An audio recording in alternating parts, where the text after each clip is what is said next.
أعوذ بالله من الشيطان اللعين الرجيم بسم الله الرحمن الرحيم الحمد لله رب العالمين والصلاة والسلام على أشرف الأنبياء والمرسلين وخاتم النبيين وطه وياسين ومولانا ومولى الثقلين إمام الحرمين صاحب کعبہ قوسین جد الحسن والحسین ابی القاسم محمد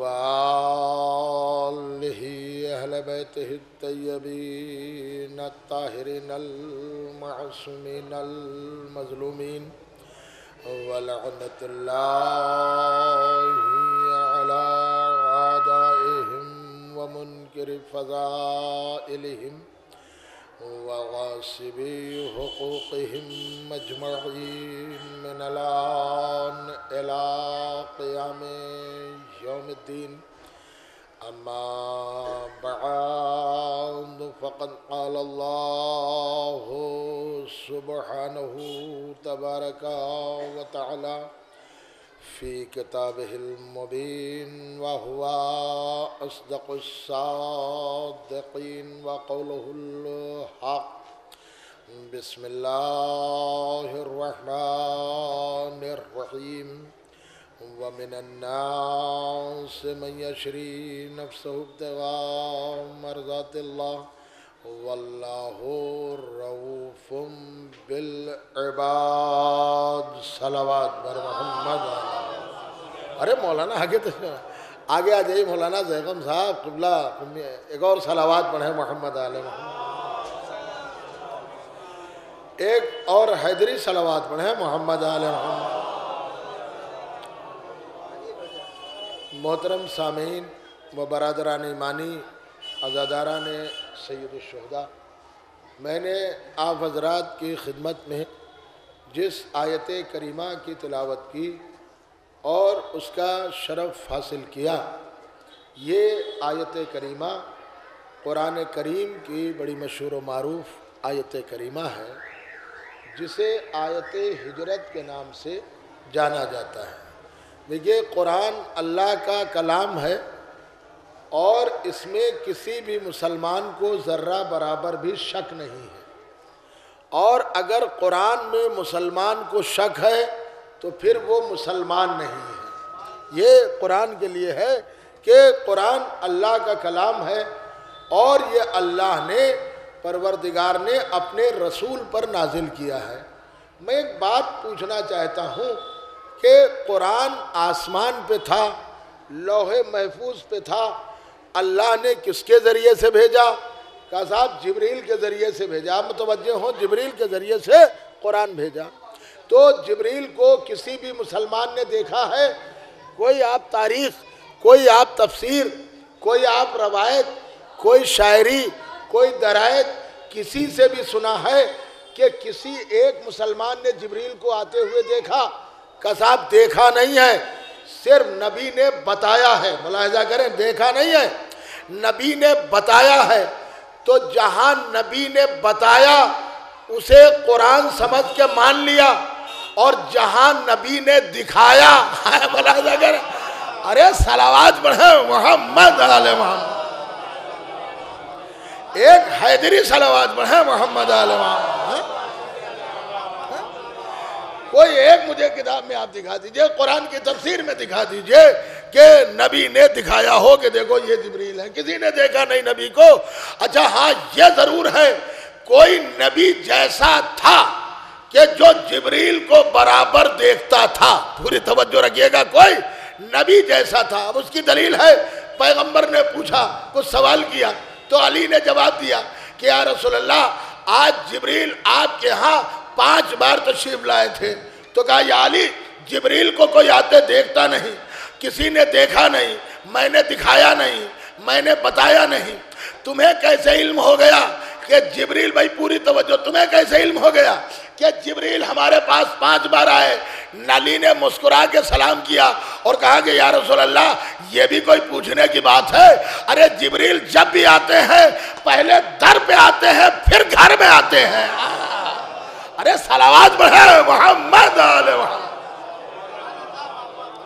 جبریل جب بھی آتے ہیں تو پہلے در پہ آتے ہیں پھر گھر میں آتے ہیں۔ عزیزو، میں آپ کی خدمت میں عرض کر رہا تھا کہ قرآن اللہ کا کلام ہے اور اس قرآن کے لانے والے کو کسی نے دیکھا نہیں ہے، مگر سب یہ مانتے ہیں کہ یہ کلام اللہ ہے، یہ اللہ کی کتاب ہے۔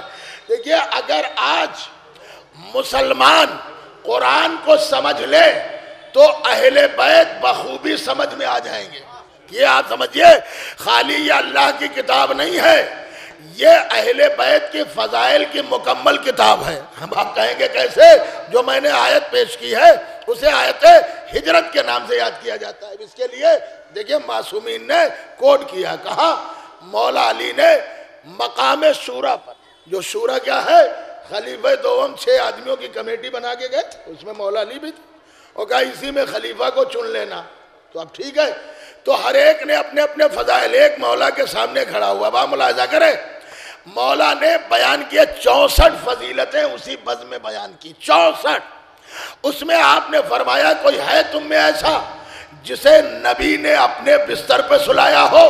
بھائی ملاحظہ کریں، تو کہا یا علی آپ کے علاوہ کوئی ایسا نہیں ہے۔ اب دوسری دلیل دے رہا ہوں، امام سجاد سے راہ شام میں کسی نے کہا، وہ جملے میں نقل نہیں کروں گا، کہ آپ، تو مولا نے فرمایا کیا تو نے قرآن پڑھا ہے؟ کہاں پڑھا ہے؟ کہا قرآن میں آیے ہجرت پڑھی ہے، یہ ہماری ہی شان میں۔ دیکھیں، یہ اس کا مطلب قرآن اللہ کی کتاب ہے، اور اس میں اللہ نے ہجرت کے لیے کہا کہ نبی سے یا نبی، ایک صلوات اور پڑھے محمد آل محمد، ایک باواز بلند صلوات پڑھے محمد آل محمد۔ دیکھیے انتظار بھائی، آپ لوگ آگے آ جائیں تو میں پیچھے والوں کو اور آگے بلاؤں، ایک صلوات پڑھیں محمد آل محمد، آگے تشریف لے آئیں۔ دیکھیے فضائل علی یوں نہ سنیے کہ جیسے ہم سن رہے ہیں، فضائل علی یوں سنیے کہ جیسے ہم موتی چن رہے ہیں۔ میں ملاحظہ کریں، موتیوں کی وہ قیمت نہیں ہے جو فضائل علی سن کے دل خوش ہو جائے، اس کی قیمت کا کوئی اندازہ نہیں لگا سکتا ہے۔ اور آپ حضرت تھوڑا سا آگے تشریف لے آئیں، ایک اور صلوات پڑھیں محمد آل محمد، ایک اور حیدری صلوات پڑھیں محمد آل محمد۔ تو یہ نبی نے کہا، آپ ملاحظہ کریں، مجلس شروع ہو گئی، نبی نے کہا یا علی کیا تم میرے بستر پر سو جاؤ گے؟ یہ ہزاروں بار سنا، میں آپ کو زاویہ دے رہا ہوں۔ نبی نے کہا اور علی سے کہا، جیسے ہی نبی نے مولا علی سے کہا تو آپ نے کہا سو جاؤں گا، اور شکر کا سجدہ کیا۔ اب آپ ملاحظہ کریں، یہ اسلام میں پہلا شکر کا سجدہ ہے جو مولا علی نے کیا۔ اب آپ کہیں گے کہ صاحب آدم نے شکر کا سجدہ کیا، نوح نے شکر کا سجدہ کیا، ابراہیم نے شکر کا سجدہ کیا، یوسف نے شکر کا سجدہ کیا، یعقوب نے شکر کا سجدہ کیے، تمام نبیوں نے شکر کا سجدہ کیے، تمام ولیوں نے شکر کا سجدہ کیے، تو یہ اسلام میں پہلا شکر کا سجدہ کیوں ہے؟ کہ غور کرو، شکر کا سجدہ ہوتا ہے نعمت کے ملنے پر۔ بھائی پوری توجہ ہے نا، شکر کا سجدہ ہوتا ہے نعمت کے ملنے پر۔ دیکھیے میں عرض کر رہا ہوں، نبی نے یوں ہی نہیں سلا دیا کہ بستر پر سو جاؤ۔ دیکھیے قربانی مجبوری کا نام نہیں ہے، قربانی اختیار کا نام ہے۔ پوری توجہ، قربانی مجبوری کا نام نہیں ہے، قربانی اختیار کا نام ہے۔ دلیل قرآن میں لیجئے، کہا جناب ابراہیم نے اپنے بیٹے سے کہا میرے لال میں دیکھ رہا ہوں خواب میں تجھے مینا کے میدان میں ذبح کر رہا ہوں۔ تو کہا بابا آپ خواب سچ کر دکھائیے، انشاءاللہ آپ مجھے صابرین میں سے پائیں گے۔ یعنی اسماعیل کا اللہ کی راہ میں قتل ہو جانا یہ صبر تھا۔ تو انبیاء جسے صبر سمجھ رہے تھے، علی اسے شکر سمجھ رہے تھے۔ میں ملاحظہ کریں، اب یہ تو سوچئے جس کے شکر کی یہ منزل ہے پھر اس کے صبر کا مقام کیا ہوگا؟ پوری توجہ ہے نا۔ تو نبی نے فرمایا دیکھئے آخری رات ہے اور کل تو شب شہادت ہے اور کل پورے رات مجلس و ماتم میں آپ منہمک رہیں گے. ایک جملہ عرض کر دوں، بڑے اعتراضات ہوتے ہمارے علماء، انہی اعتراضات کے جواب دیتے چلے آئے. اور میں کہاں تک جواب دوں؟ ابھی میں کتاب میں دیکھ رہا تھا سب سے زیادہ مولا علی کو نشانہ بنایا گیا. بھائی ملاحظہ کریں، سب سے زیادہ مولا علی کو نشانہ بنایا گیا. میں دو دلیلیں دے رہا ہوں. ایک صاحب نے اعتراض لکھا ہے کہ یہ شیعہ لکیر کے فقیر ہیں. جملہ ملاحظہ کریں، یہ لکیر کے فقیر ہیں. وہی 1400 سال سے فضائل، وہی 1400 سال سے مسائل، اسی پر روا کرتے چلے آئے، اسی پر روتے چلے آ رہے ہیں. یہ سارے شیعہ لکیر کے فقیر ہیں. تو ہمارے یہاں عالم نے جو اس کا جواب دیا ہے وہ آپ ملاحظہ فرمائے. ان کا یہ جو آپ کہتے ہیں کہ شیعہ لکیر کے فقیر ہے تو آپ بھی لکیر کے فقیر ہیں. 1400 سال سے وہی قرآن، وہی تلاوت. بھائی ملاحظہ کرے، نہ سورہ بدلا، نہ آیت بدلی، نہ لہجہ بدلا، نہ آنکھیں بدلی. ہے ملاحظہ کر رہے. تو کہا کہ صاحب یہ شیعہ لکیر کے فقیر ہے وہی 1400 سال سے. تو عالم نے جواب دیا کہ سنو، شیعہ لکیر، اب اسے چاہے جیسے سمجھے، کہ شیعہ لکیر کے فقیر تو ہے مگر ہر لکیر کے فقیر نہیں ہے. اسی لکیر کے فقیر ہے جو کعبے میں لکیر بنی. ہے بلا صلوات بڑھے محمد آل محمد. ہر لکیر کے فقیر نہیں ہے، اسی لکیر کے فقیر ہے جو خانہ کعبہ میں لکیر بنی. تو دیکھیں نبی نے اپنے بستر پہ سنایا، اسے ہزاروں بار سن رہے ہیں. اب میں زاویہ پیش کر رہا ہوں. میں کافروں سے کہوں کہ تم نے نبی کو قتل کرنے کا پروگرام بنا لیا تو امانتیں تو لے لو، امانتیں پہلے لے لو تب تو قتل کرو. یہ امانتیں کہیں چلی نہ جائیں. تو کہا تمہیں معلوم نہیں ہے ہم نے نبی کو 40 سال یہی دیکھا ہے عرب میں، 40 سال دیکھا ہے. کہا پھر؟ کہا نبی امانتوں میں خیانت نہیں کر سکتے. کہا کیوں؟ کہا اس لیے کہ ہم نبی تو نہیں مانتے مگر محمد مانتے ہیں. محمد ہمارے جیسے نہیں ہیں.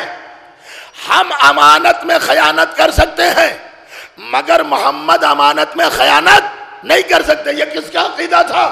یہ 1400 سال پہلے بوڑھے کافروں کا عقیدہ تھا کہ محمد ہمارے جیسے نہیں ہے، ہم امانت میں خیانت کر سکتے ہیں مگر محمد امانت میں خیانت نہیں کر سکتے. اب دوسرا منظر دکھا رہا ہوں. مولا علی کے سامنے ایک جنگ ہوئی جس کا نام جنگ صفین ہے. شامیوں کا قبضہ اور علی والے پیاسے. کہا یا علی کیا کیا جائے؟ مولا علی نے خطبہ دیا ہے، فرمایا تم اپنی تلواروں کو خون پلاؤ اور تمہیں پانی مل جائے گا. جہاد کے لیے یہ حکم کافی تھا. مالک اشتر جیسے لوگوں نے حملہ کیا اور گھاٹ پر اب پرچم اسلام، پرچم علی لہرانے لگا. شامی فوجیں گھبرا گئیں کہ ابھی ہم نے علی والوں پر پانی بند کیا تھا، اب علی ہم پر پانی بند کر دیں گے.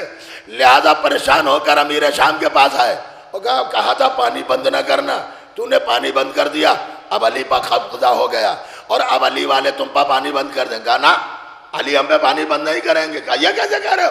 کہا ہم جانتے ہیں ہم علی پر پانی اور علی والوں پہ بند کر سکتے ہیں. دیکھیے انسان نہیں بولتا ہے، کردار بولتا ہے. ہاں ملاحظہ کریں، انسان نہیں بولتا ہے، کردار بولتا ہے.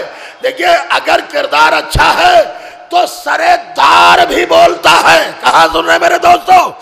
کردار اگر اچھا ہے تو سردار بھی بولتا. یہی تو میثم نے کہا تھا کیا کوفے والوں اب اس سے بہتر علی کے فضائل کون سنائے گا کہ ہاتھ کٹ چکے ہیں، زبان کو بھی آزادی ہے. آؤ فضائل علی سنو.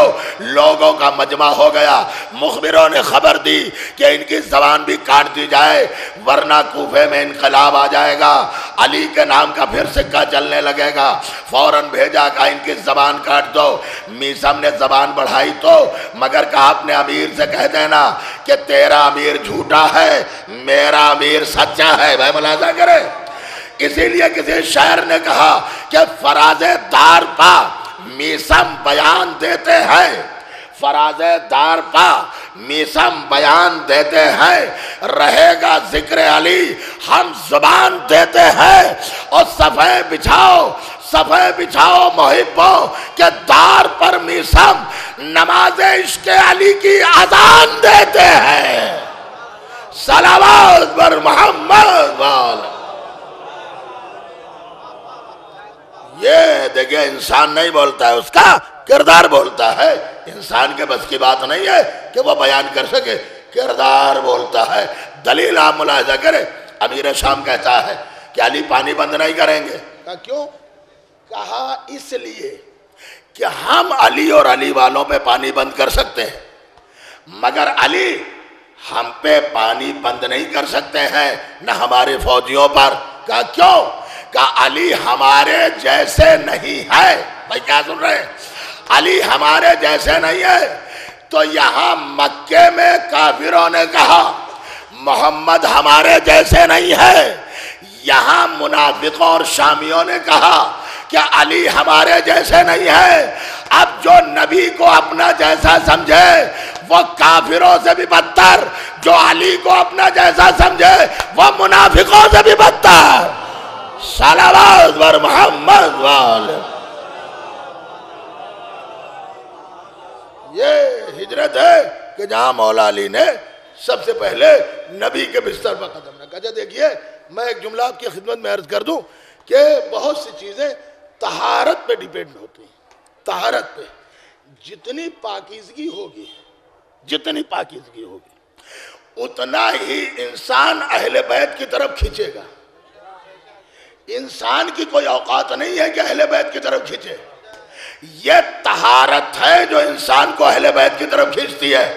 اور اگر ایسا نہ ہوتا تو امام یہ نہ کہتے تھے کہ مولانا بھی تشریف فرما ہے، مولانا زیغم صاحب بھی تشریف فرما ہے، کہ جب تم اپنے دل میں اہل بیت کی محبت کی ٹھنڈک محسوس کرو تو اپنی ماؤں کے حق میں دعا کرنا۔ ملاحظہ کریں، اپنی ماؤں کے حق میں دعا کرنا کہ انہوں نے امانت میں خیانت نہیں کی۔ بھائی پوری توجہ ہے نا؟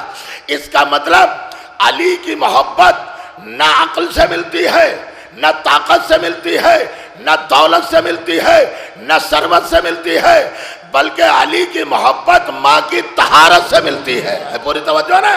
علی کی محبت ماں کی طہارت سے ملتی ہے۔ مگر ایک جملہ کہہ دوں، دیکھیے ہر ماں برابر نہیں ہوتی۔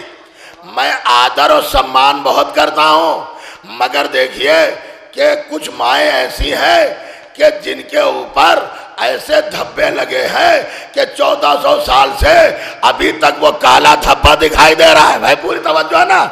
ہم یہ نہیں کہتے، لیکن ہاں آ جائیے تو کتابوں کے تاریخ ہے، کتابوں میں موجود ہے۔ ایک جملہ آپ کی خدمت میں عرض کر دوں کہ علی بچپن میں نبی کے ساتھ رہے۔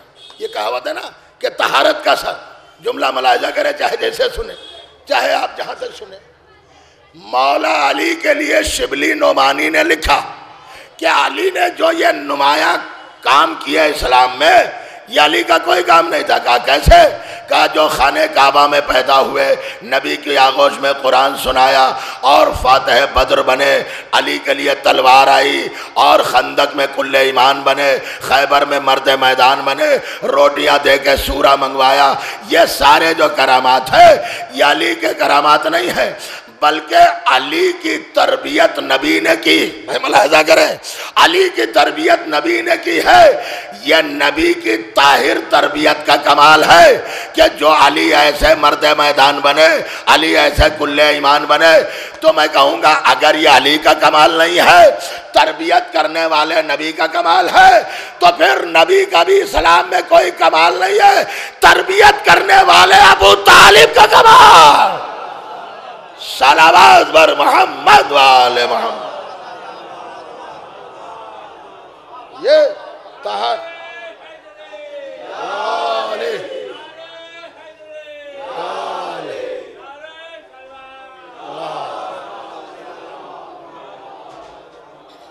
ایک اور باواز بلند صلوات پڑھیں محمد علیہ وسلم۔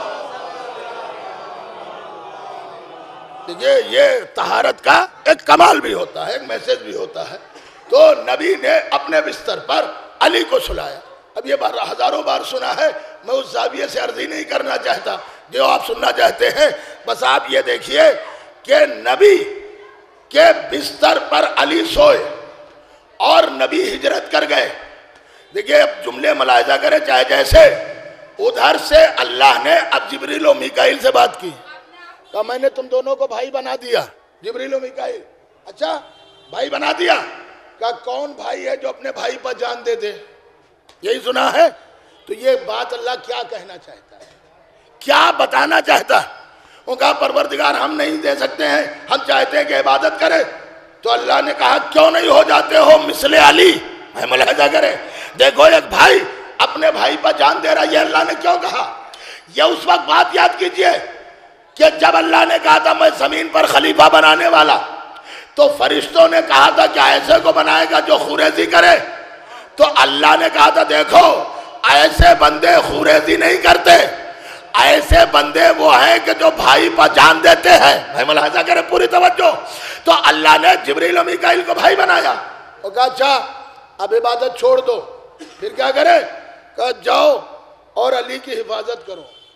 ہمیں نہیں معلوم، لیکن ہو سکتا ہے کہ مولانا تصدیق کر دے کہ ایک بہت بڑے عالم دین نے اپنی کتاب میں تحریر فرمایا ہے کہ یہ فرشتے کاہے سے خلق ہوئے۔ مجھے موقع نہیں ہے کہ میں اس کی وضاحت کروں، لیکن بہرحال کہیں نہ کہیں سے فرشتوں کا کنیکشن علی سے ہے، ملاحظہ کرے۔ اب مجھے موقع نہیں ہے کہ میں اس کی پوری وضاحت کروں، لیکن فرشتوں کا کہیں نہ کہیں سے کنیکشن ضرور ہے۔ تو فرشتوں سے کہا اللہ نے جاؤ رات بھر عبادت چھوڑو اور علی کی حفاظت کرو۔ اب لوگ کہتے ہیں نماز چھوڑوا دی گئی، یہ کس نے کہا نماز چھوڑوا دی گئی؟ عبادت کے معنی نماز نہیں ہے، عبادت کے معنی ہے ہر وہ کام عبادت ہے جس سے اللہ خوش ہو جائے۔ ملاحظہ کرے، عبادت کے معنی خالی نماز نہیں ہے، ہر وہ کام عبادت ہے جس سے اللہ خوش ہو جائے۔ اب ایک طرف نماز تھی اور ایک طرف علی کی حفاظت تھی۔ بھائی ملاحظہ کرے، اللہ نے کہا اب نماز چھوڑو حفاظت کرو، تاکہ دنیا کو پتہ چل جائے جیسے نماز پڑھنا عبادت ہے ویسے علی کے پاس آنا بھی عبادت ہے۔ بھائی ملاحظہ کرے، اسے کہیں سے یہ نہ تصور کرنا کہ یہ الگ کی چیز ہے۔ تو دونوں ملک ایک سیکنڈ میں زمین پہ آ گئے۔ اچھا جبریل تھے سردار اور میکائیل ان کے ماتحت، تو جبریل جو ہوئے کھڑے، اب آپ ملاحظہ کریں تو سرانے سردار تھے نا، اور میکائیل ان کے ماتحت، تو پائتی سارے فرشتوں کے سردار جبریل ہیں، تو یہ ان کے پائتی کھڑے ہوئے میکائیل، ایک مولا علی کے پائتی ملک اور ایک سرہانے۔ میں کہتا ہوں دنیا میں نہ زندگی میں نہ مرنے کے بعد بھی مولا علی سے اچھا پڑوس کسی کو ملا ہی نہیں۔ ملاحظہ کرے، مولا علی سے اچھا کسی کو پڑوس ملا ہی نہیں۔ ارے شب ہجرت دیکھو گے تو ایک طرف ملک ہے اور دوسری طرف جبریل ہے، ایک طرف میکائیل ہے اور بیچ میں جناب علی ہے، اور مرنے کے بعد شہادت کے بعد دیکھیے کہ ایک طرف جناب آدم ہے اور ایک طرف جناب نوح ہے۔ ملاحظہ کرے، ایک طرف جناب کہتے تو ہیں مسلمان اجی ہم بھی علی کو مانتے ہیں، اب مانتے ہو تو 10 بار مدینے جاتے ہو تو ایک بار نجف چلے جایا کرو، پوری توجہ نا، ایک بار نجف چلے جایا کرو۔ میں کہتا ہوں تمہیں تمہارے پوروجوں کی قسم ہے، تمہارے بزرگوں کی قسم ہے کہ تم علی کو سلام نہ کرنا، اللہ رکھے کروڑوں علی کو سلام کرنے والے موجود ہیں، ان ہاتھوں کو سلام کرنے، علی کو سلام کرنے والے، علی کو سلام نہ کرنا۔ آدم کی تو سبھی اولادیں ہیں اور آدم ہے مولا علی کے پڑوس میں، سوچئے پڑوس کس کا اچھا ہے؟ بھائی ملاحظہ کرے، پڑوس جناب مولا علی کے ایک طرف جناب آدم ہے اور ایک طرف جناب نوح ہے، یعنی آدمیت بھی علی کے پاس، نوحہ گری بھی علی کے پاس۔ ملاحظہ کرے، اب جو یہ آدمیت جو دنیا میں پائی جا رہی ورڈ میں، یہ بھی علی کا صدقہ ہے، اور یہ جو نوحہ گری پائی جا رہی ہے یہ بھی علی کا صدقہ ہے۔ بھائی ملاحظہ کریں، نو کے معنی ہی نوحہ گری کرنے والا، نوحہ پڑھنے والا۔ تو میں کہوں گا جاتے ہو مدینے ایک بار چلے جاؤ نجف، علی کو سلام نہ کرنا، تمہیں قسم ہے، تمہارے پرکھوں کی قسم ہے، تم سلام نہ کرنا، ہلاکت والے پرکھوں کی قسم ہے، علی کو سلام ہی نہیں کرنا۔ اللہ رکھے ملک سلام کرنے والے ہیں، ملاحظہ کرے، دیکھیں شب ہجرت اس لیے بھیجا گیا، ملک سلام کر رہے ہیں، مبارکباد دے رہے ہیں، مگر کم سے کم آدم کو تو سلام کر لو، وہ تو سارے انسانوں کے باپ ہے، تمہارے بھی باپ ہے۔ آج تک میں نے تو نہیں سنا کہ کوئی گیا ہو اور مولا علی کو سلام کرنے کے لیے کہ ہم صرف علی کو سلام۔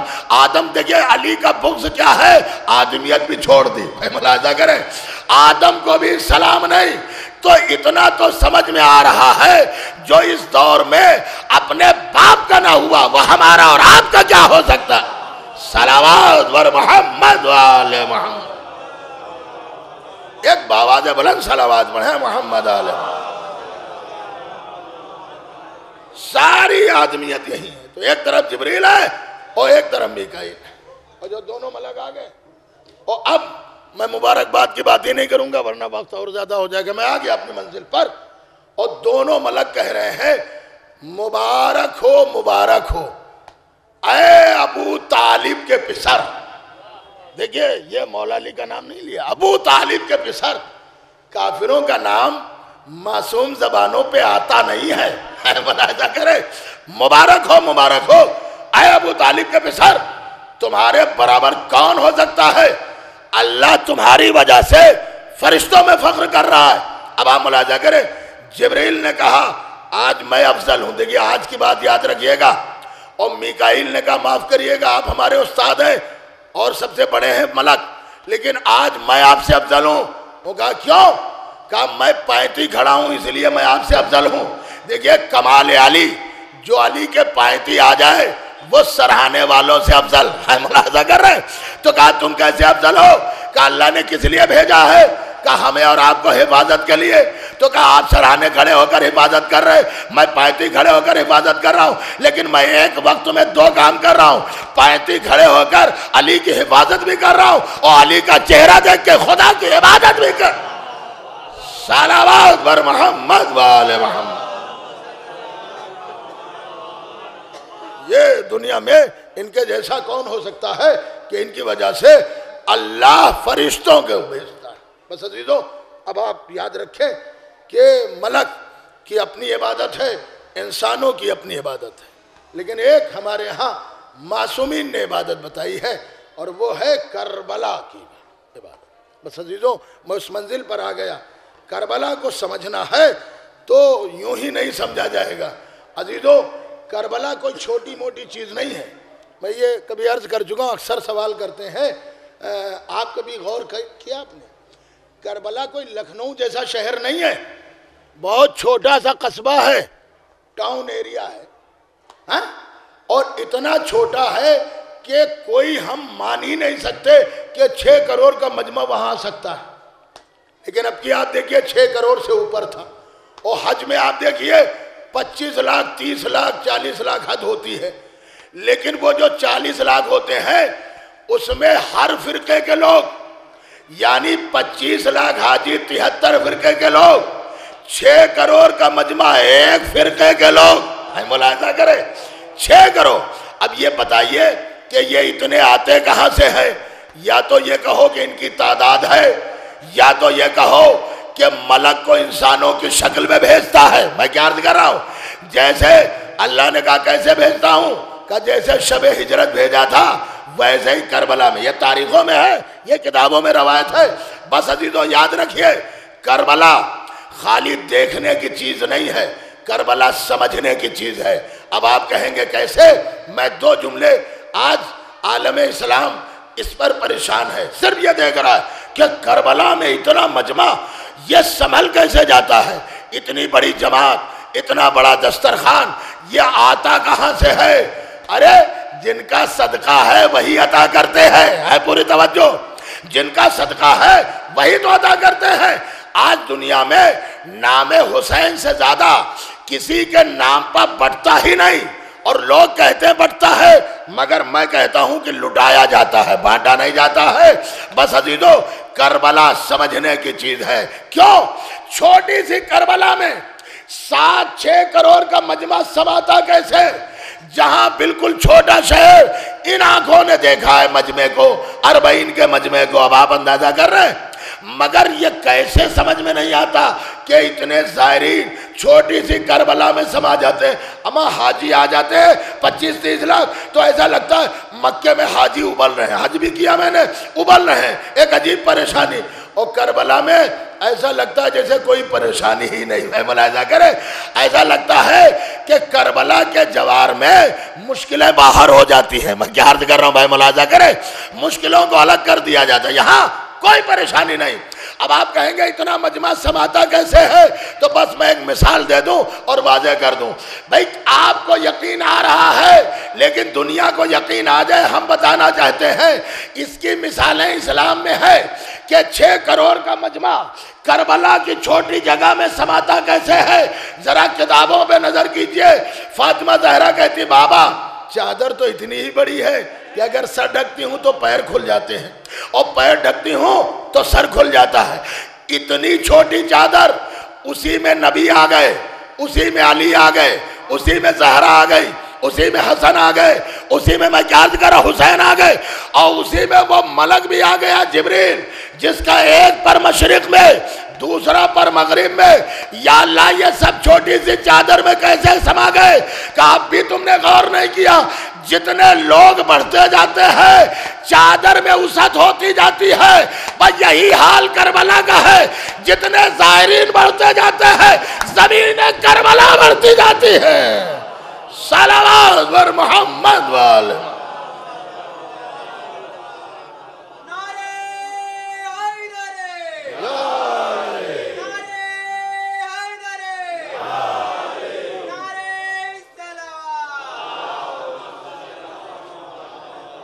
کیا زمین کربلا کا کسی سے تقابل؟ بہت سے لوگ 15 بار جا چکے ہیں، ان سے پوچھئے وہ بھی پیاسے ہیں، کہتے ہیں جیسے لگتا ہے زیارت ہی نہیں ہوئی۔ کتنی بار چلے جائیں، یہی ایک جنت ہے۔ بس عزیزوں کربلا سمجھنے کی بھی چیز ہے کہ آپ سوچئے 3 دن تک بھوکے پیاسے رہنا، جہاں 6 مہینے کا بچہ بھی شامل ہو۔ بس عزیزوں یہ ایام عزا کی آخری رات ہے، اب جو آئندہ زندہ رہے گا وہ پھر حسین کی صف عزا بچھائے گا۔ زہرا کا بھرا گھر کربلا میں لٹ گیا، معصومہ پرسہ لینے کے لیے آئی ہے، میں نے کتابوں میں پڑھا ہے۔ حالانکہ آپ نے دیکھا ہوگا جب کوئی کہتا ہے تو میں مصائب پڑھتا ہوں، ورنہ 2-3 منٹ سے زیادہ میں مصائب نہیں پڑھتا۔ مگر ابھی جب میں گھر سے چل رہا تھا تو میری بیٹی نے کہا کہ بابا مصائب ذرا زیادہ کر دیجئے گا، آپ مصائب نہیں پڑھتے تو ذرا مصائب 2-4 جملے ملاحظہ کرے۔ کربلا میں حسین کا بھرا گھر لٹ گیا، زہرا کی بیٹیاں بے ردا ہو گئیں۔ وہی کربلا کہ جہاں عباس کے بازو قلم ہوئے، وہی کربلا جہاں 18 بنی ہاشم کے جنازے نکل گئے۔ اللہ اللہ، ایک گھر میں کوئی ایک میت ہو جاتی ہے تو سالوں رونے کی صدائیں آتی ہیں۔ ہائے کربلا، کبھی اکبر کا لاشا، کبھی اون محمد، کبھی قاسم، بس 2 جملے سنیے، پھر اس کے بعد نقیب اہل بیت جناب ذیشان صاحب سے آپ ملاحظہ کریں گے، یہاں 18 بنی ہاشم کے تابوت نکالے جاتے ہیں۔ بس عزیزو شبیہ کیوں نکالی جاتی ہے؟ تاکہ ہمیں یاد آئے واقع کربلا۔ بس ہاں عزیزو یہ جنازے جب نکالے جاتے ہیں شبیہ تو ایک نہیں اٹھاتے ہیں، 2 لوگ یا 4 لوگ، مگر ہائے کربلا میں تنہا حسین، اے میرے مولا حسین، آپ کی غربت کے میں نثار ہو جاؤں۔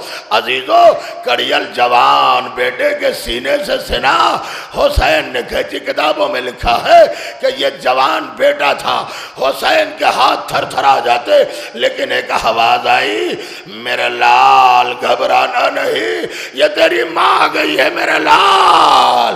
ادھر سے آواز آئی، میرے لال تیرا بابا علی آ گیا ہے۔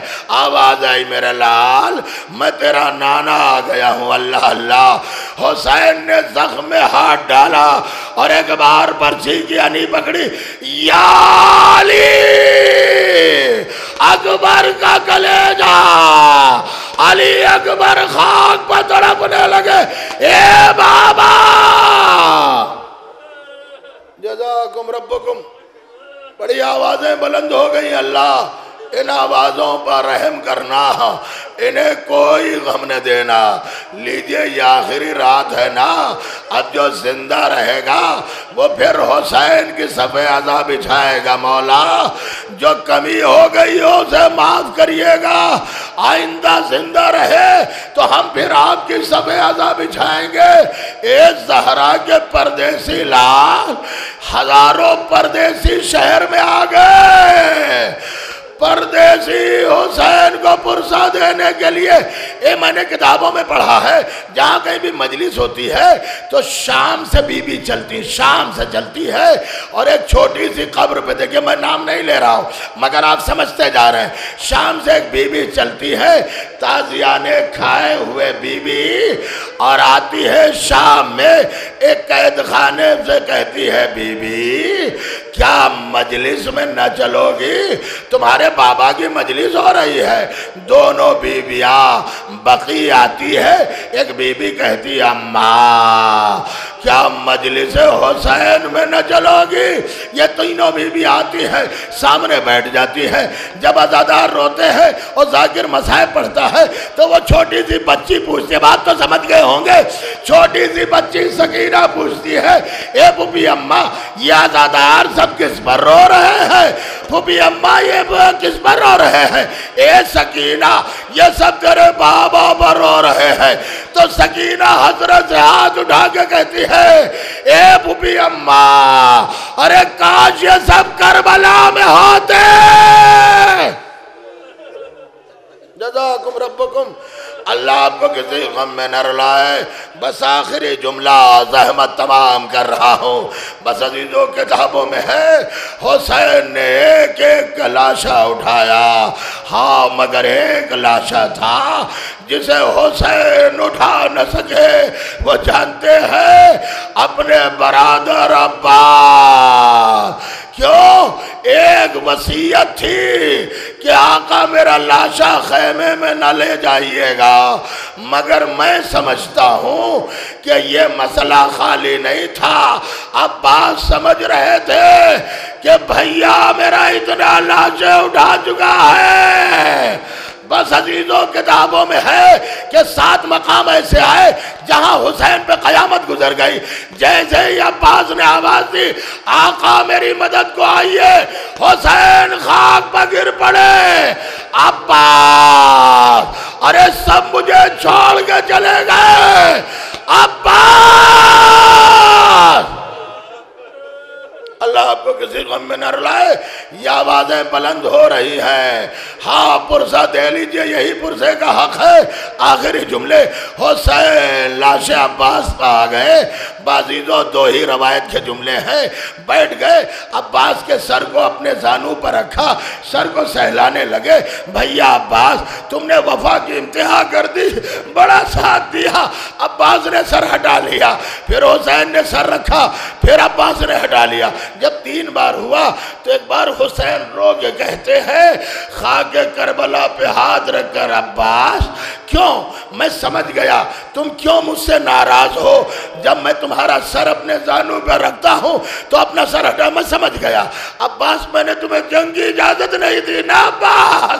تو ایک بار عباس کہتے ہیں آقا غلام کی مجال نہیں ہے کہ اپنے آقا سے ناراض ہو، آقا ہاتھ نہیں ہے ورنہ میں جوڑ لیتا ہاتھ جوڑ کے کہتا مولا ہاتھ کٹ چکے ہیں۔ پھر کیا وجہ عباس؟ تمہارا سر اپنے زانوں پر میں رکھتا ہوں، سر کو سہلانے سے مجھے تسلی ہو رہی ہے، تم سر کیوں ہٹا لیتے ہو؟ آقا میری آنکھ میں جو تیر لگا ہے وہ اس کی نوک سر کے ادھر آ گئی ہے، مجھے یہ خیال آتا ہے کہ جب آقا میرا سر اپنے زانوں پر رکھتے ہیں کہ وہ تیر کی نوک کہیں میرے مولا کے زانوں میں نہ چبھ جائے تو زندگی میں میرے مولا کو اذیت ہو جائے۔ حسین خاک پر رونے لگے۔ عباس ارے تمہیں اپنے بھائی کا اتنا خیال۔ جزاکم بس زیادہ نہیں، 2 جملے ہیں، 2 یا 3 منٹ سے زیادہ مسائب نہیں ہے۔ کہتے ہیں عباس ایک آرزو میری بھی ہے، تم نے لاشے کے لیے کہا میں شانے لے کر جاؤں گا، لاشا لے کر نہیں جاؤں گا۔ ایک میری بھی آرزو کیا ہے کہ تم نے کبھی مجھے بھائی نہیں کہا۔ عزیزوں میں نے اپنی آنکھوں سے کتاب میں پڑھا ہے عباس کے لیے سب سے مشکل منزل تھی۔ کیوں؟ جب مدینے سے چلے تھے تو ماں نے کہا تھا ام البنین نے میرے لال تو کنیز کا بیٹا ہے، وہ شہزادی کا بیٹا ہے۔ دیکھو کبھی حسین کو بھائی نہ کہنا ورنہ تیرا دودھ نہ بخشوں گی۔ بس عزیزو عباس کہتے ہیں یا علی ادرکنی، بابا آپ میری مدد کریے۔ ایک طرف بھائی کہہ رہے ہیں مجھے بھائی کہہ دو، ایک طرف اماں نے کہا ہے کبھی بھائی نہ کہنا۔ عباس نے جیسے ہی مدد کے لیے بابا کو بلایا مگر نقاب پوش بھی آ گئی۔ عباس تو نے مجھے پہچانا، میں تیری ماں زہرا۔ اے عباس میں تجھے اپنا بیٹا کہہ رہا ہوں، عباس تو میرا بیٹا حسین کو بھائی کہہ دے۔ عباس نے آواز دی بھائیا، اے بھائیا، جزاکم ربکم، حق رونے کا ادا کر دیا۔ بس عزیزو آخر جملہ اور سنیے، عباس کا آخری جملہ بھائیا بھائیا کہہ کر عباس دنیا سے چلے گئے۔ مگر حسین کا بھی آخری جملہ آپ سنیں گے۔ میں نے کتابوں میں پڑھا ہے کہ خنجر 12 ضربیں، خنجر کے 12 ضربیں پڑھی۔ جب بھی خنجر لگا حسین نے اماں کو پکارا، نانا کو پکارا، بھائی حسن کو پکارا، بابا علی کو پکارا، اور 8 بار آخر میں کس کو پکارا؟ فرات کی طرف نگاہیں تھی، عباس عباس۔ بڑی آوازیں بلند ہو گئی، خدا آپ کو کسی غم میں نہ رلائے۔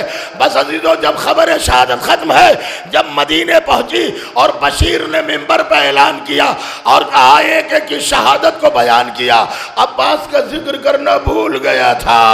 ایک کونے سے عصے کے سہارے بی اٹھی اور کہا بشیر ختم ہے عزیزو، اب جب یاد آ جائے تو رو لینا، آئندہ جو زندہ رہے گا وہ صفِ عزا بچھائے گا۔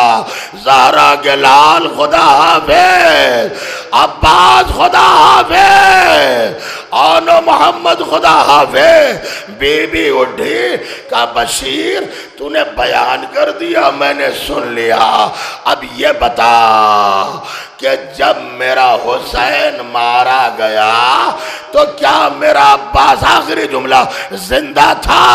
اور اس کے بعد نجف کا رقیہ یا علی گواہ رہیے گا، اگر میرا حسین مارا گیا اور عباس زندہ رہا تو میں عباس کا کبھی دودھ نہ بخشوں گی۔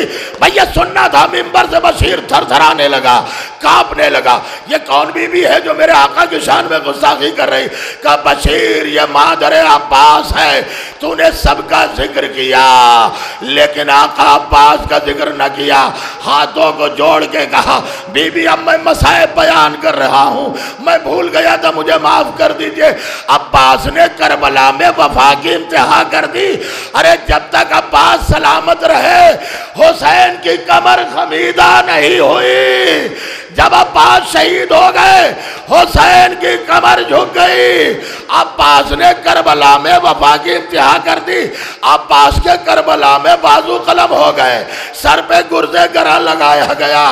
اب تک نجف کا رقیہ تھا، اب کربلا کا رقیہ، اور کہتی ہے میرے غیرت دار عباس، اے میرے بہادر لال، تیری ماں کو ضعیفی میں بھی یقین نہ آئے گا کیا کسی نے تیرے بازو قلم کیے ہیں، سر پہ گرد گرہ لگایا ہے؟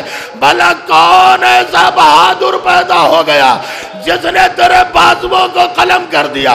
میرے لال جب تک زندہ رہتی تیری ماں کو کبھی یقین نہ آتا عباس، مگر اب مجھے یقین ہو گیا، اس لیے میں نے زینب کے ہاتھوں میں رسیوں کے نشان دیکھ لیے۔ اے عباس اب مجھے یقین ہو گیا تم ضرور مارے گئے، ورنہ زینب کے ہاتھوں میں رسیوں کے نشان۔ اللہ